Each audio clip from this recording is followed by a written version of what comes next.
Assalamualaikum warahmatullahi wabarakatuh. Hari ini kita akan mempelajari tema 9 subtema 1, muatan pelajaran PPKN.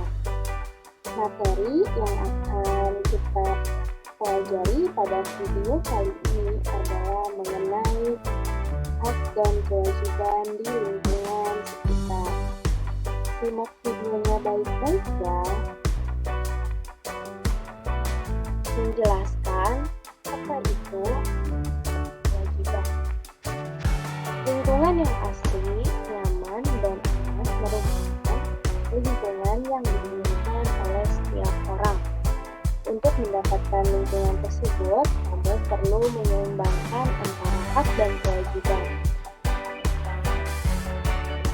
Pengertian hak. Hak adalah sesuatu yang layak kita dapatkan setelah melaksanakan kewajiban.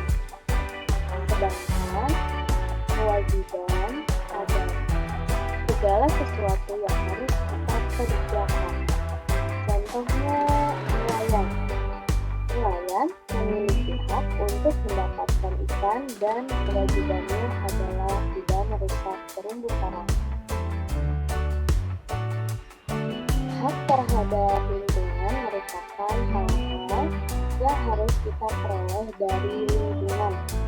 Berikut ini contoh hak kita dapatkan terhadap lingkungan. Yang pertama, mendapatkan akses terhadap air bersih. Yang kedua, memanfaatkan hasil dan perkebunan menggunakan sumber daya alam sebagai penghasil energi. Yang ketiga, terbebas dari polusi dan pencemaran lingkungan. Kewajiban terhadap lingkungan merupakan hal-hal yang harus kita lakukan untuk lingkungan. Berikut ini contoh kewajiban terhadap lingkungan. Yang pertama, membuang sampah pada tempatnya. Yang kedua, menerapkan perilaku hemat energi. Yang ketiga, mengelola dengan baik limbah rumah tangga. Yang keempat, menjaga kelestarian air, tanah, hewan, dan tumbuhan. Yang kelima, mengurangi penggunaan kendaraan bermotor. Apabila kita sudah melaksanakan kewajiban dengan baik, maka kita akan memperoleh hak. Berikut adalah akibat apabila kita tidak melaksanakan kewajiban terhadap lingkungan. Yang pertama, lingkungan menjadi tandus dan tidak segar. Yang kedua, menjadi kelangkaan sumber daya alam.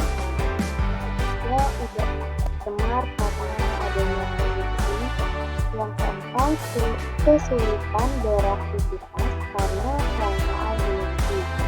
Yang kelima, timbulnya penyakit akibat polusi dan pencemaran. Sebagai warga negara, kita berhak memanfaatkan. Namun, kita juga berkewajiban untuk memanfaatkannya secara hemat dan bijak. Pengelolaan sumber energi harus dilakukan dengan baik dan cepat. Berikut ini adalah kewajiban kita dalam menggunakan sumber energi di kehidupan sehari-hari. Yang pertama, menghemat energi dengan menggunakan seperlunya. Yang kedua, menjaga dan melestarikan alam untuk menjaga ketersediaan sumber energi. Yang ketiga, memanfaatkan teknik dan peralatan hemat energi dan ramah lingkungan. Berikut hak kita menggunakan energi dalam kehidupan sehari-hari. Yang pertama, kita mendapatkan sumber energi untuk kebutuhan sehari-hari. Yang kedua, mengelola sumber energi tanpa melanggar undang-undang. Yang ketiga, kita dapat memanfaatkan energi alternatif seperti energi angin, air, atau matahari. Salah satu sumber energi yang kita miliki adalah laut. Banyak hal yang dapat dimanfaatkan dari laut. Misalnya membagikan listrik, sumber garam, sumber makanan, seperti udang, cumi-cumi, dan ikan, dan juga bisa sebagai tempat penelitian. Semua warga negara Indonesia berhak untuk menikmati sumber tersebut. Berikut adalah cara menjaga sumber energi laut agar tetap lestari. Yang pertama, tidak menggunakan bahan peledak, ikat harimau atau racun saat menangkap. Yang kedua, mengganti penggunaan kemasan berbahan dasar plastik dengan bahan mudah terurai di lingkungan. Yang ketiga, mengurangi penangkapan hewan laut secara berlebihan. Yang keempat, ikut serta dalam merawat kebersihan laut dan pantai. Yang kelima, menanam tanaman bakau di sekitar pantai.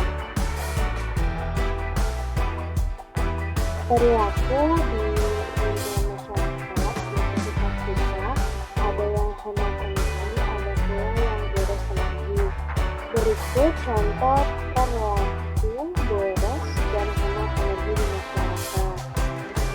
Di sini ada tabel yang pertama itu perilaku masyarakat yang boros energi. Nah, yang boros energi ini jangan kita tiru ya. Perilaku boros energi yang pertama, menghidupkan lampu pada siang hari, membiarkan keran air mengalir saat tidak digunakan, mengendarai kendaraan bermotor untuk berpergian jarak dekat, kemudian menonton televisi. Yang terakhir, meninggalkan komputer menyala dalam waktu yang lama. Nah, perilaku boros ini jangan kalian tiru ya. Nah, di tabel sebelah kanan ada perilaku masyarakat di sekitar yang hemat energi. Nah, perilaku hemat energi ini harus kita terapkan dalam kehidupan kita sehari-hari ya anak-anak. Yang pertama, mematikan lampu pada siang hari. Yang kedua, menutup keran air saat tidak digunakan. Yang ketiga, menggunakan sepeda atau berjalan kaki untuk berpergian jarak dekat.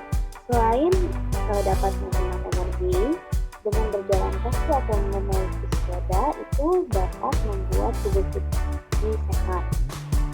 Kemudian perilaku hemat energi yang keempat ada membatasi jam menonton televisi. Kemudian yang terakhir, mematikan komputer yang tidak digunakan. Menjelaskan hak dan kewajiban terhadap lingkungan.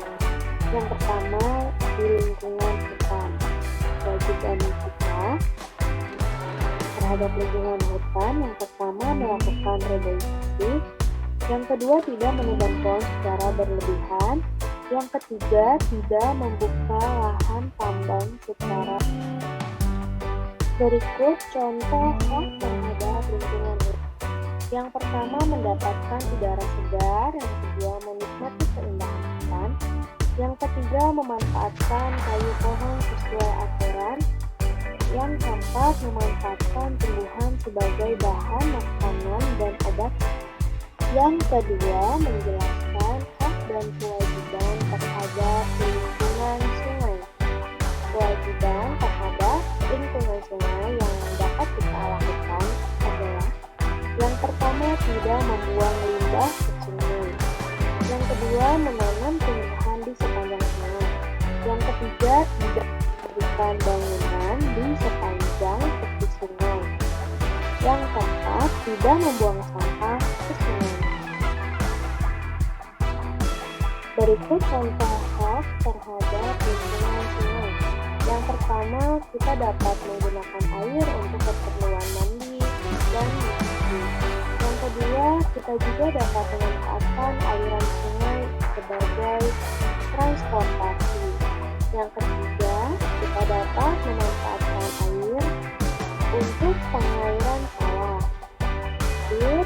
Dapat dimanfaatkan juga aliran air ini sebagai pembangkit energi listrik.